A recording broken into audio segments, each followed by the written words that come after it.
Nikki, what are your thoughts? Oh, well, I'd say 3 points. I saw Judith's statement on the issue, and I'd say I saw John Banks' statement on the issue. And one of the things that he said, attacked Paul too. No, one of the things that he said is he was actually homeless, and his view is that what this is about is actually balancing two things here. Obviously, some people are very disadvantaged, and I believe that part of this is about a failure of our mental health system.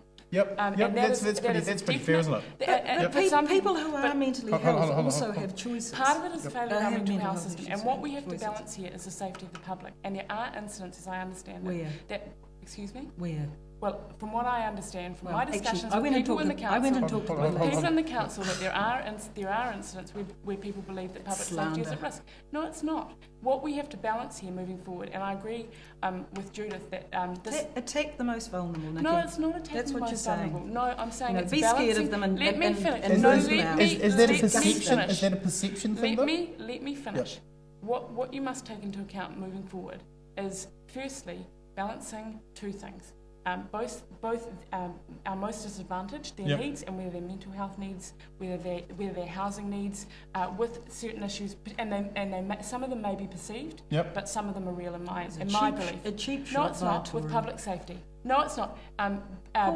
Is just playing games with Aucklanders. I recognise that a whole lot of people feel really vulnerable, and that law and order is a big issue. But attacking the homeless as though they are the problem is just disgusting. It's trying to find out how we can best help these people moving forward. He said move them out of Aotearoa Square. I don't actually agree with Paul's statement. I think a lot of people don't agree with the agree with me, but not my party or the people I work with. Nikki, you can't have it both ways. I'm telling you my statement here, Judith. So let me finish. What I'm saying is, it is my belief that you are balancing our most disadvantaged with issues of public safety.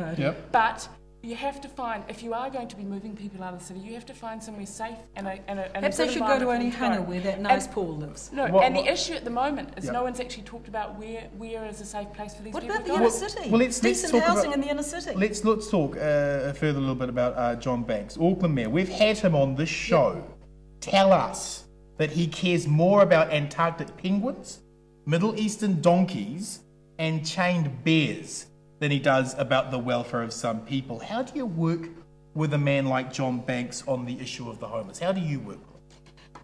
I work with him by putting up sensible projects like the City Vision, the one that City Vision and Labour supported with the City Mission, and say to him, the council has to have a role. Not just with developers, not just people who want to make money out of but as a social conscience? As a social conscience. I mean, John is always willing to talk about his own background. Experience, that's right. And he had it pretty rough. He did.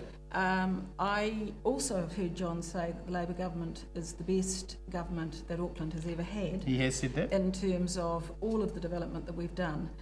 John is an interesting person who That's an optimistic way of looking at it. Who has a lot of energy, and he has got re-elected. And the commitment I make, as does the Labour-led government, is we will work with whoever's elected. See, Judith can work with him. What about you guys? Are you able to work with him? Oh, absolutely. But I think the first point that I would make is just because he's centre-right doesn't mean I'm going to agree with him on every issue. Right. And I want to make that very clear.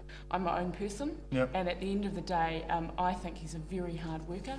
I think he's got a lot of political experience, and I think I could work with him, but I'm not going to agree with him on every issue. Today's Can I just say the other issue is, of course, John only has one vote, so it is actually about the majority on the council, and I am deeply disappointed with a number of the steps that they've taken. Well, let's talk about some of those. Today's editorial in the Herald attacks the proposal by City Council staff to attempt putting the assets of the council into business models with an eye to be run along profit motives. Judith, why are there still some attempts to privatise by stealth going on here? Why? I don't have to defend Auckland City. But it's on your turf. What's going on? Well, I think what they've started with is indeed the Auckland Regional Amenities Funding Model, which Auckland City was quite keen to have the zoo into that, and so they've been looking at those structures. I've said to them, this is not an option for privatisation. I'm astonished that they're talking about putting Westhaven in there. I mean, one of the reasons the government came in and supported that's right, yes. Westhaven coming out of the port company where it was being run purely commercially and coming to Auckland City was because of the huge public amenities values that are there. We've got to be able to walk around our harbour. We've got to be able to be there to get to there, to fish, to walk, to breathe. And I'm just aghast that Auckland City, in my view, is breaking an undertaking that would be treated as public open space. Now they appear to want to run it purely commercially again, and I have to say to them, you know, the point of local and regional government as well as central government is public good, and they bloody well should remember it. Nikki, you're the Vice Chairman of the Youth Democratic Union, an international right-wing political party think tank. You're thrilled it's by... It's not actually a think tank, but yeah. You're thrilled by privatising assets? I think, look, I mean, we've committed that not within our first term. You know, vote for us and we'll sell it in our second term. I suppose all that I'd say is, firstly, I am part of that global alliance, but that global alliance represents political parties, as you'll know, across the world. That some are they differ even in terms of that spectrum. So I would call myself pretty centre in terms of my beliefs. So and where is that in terms of selling assets? Would you be a supporter of the council if you were elected? I think. Look, I must admit I'm not fully briefed on that issue, so I'd want to know more about it.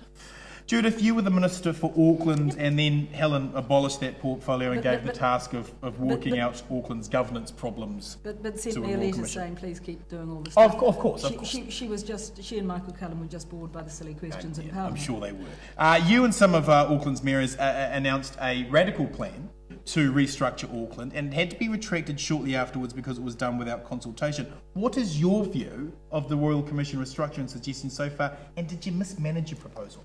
No, what the mayors asked me to go and listen to, and I was happy to support that, was an idea of regionalising Auckland service delivery, so that we had the bulk delivery and the efficiencies that could get. It's a smart idea. And water and sewage and a whole lot of other things, while leaving the local government. I still have that view. I am perfectly relaxed about the Royal Commission. In fact, I encouraged it because it seemed to me that on one side you had the One City advocacy from business particularly.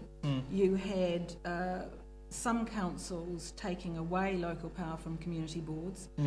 You going back to the enrolment in Auckland Central, there are a whole lot of issues. One is that we have a lot of overseas students, so they're not eligible. So they count for the census, but they're not eligible to vote. We have a lot of people who have a second home here. A lot of people in Waiheke, for example, have a flat in Auckland. Not all of them, I rapidly hasten to add. But the third thing is, I think part of the problem is people feel that they're just getting rolled over. We have got to keep the local in local government, and I feel passionately about that.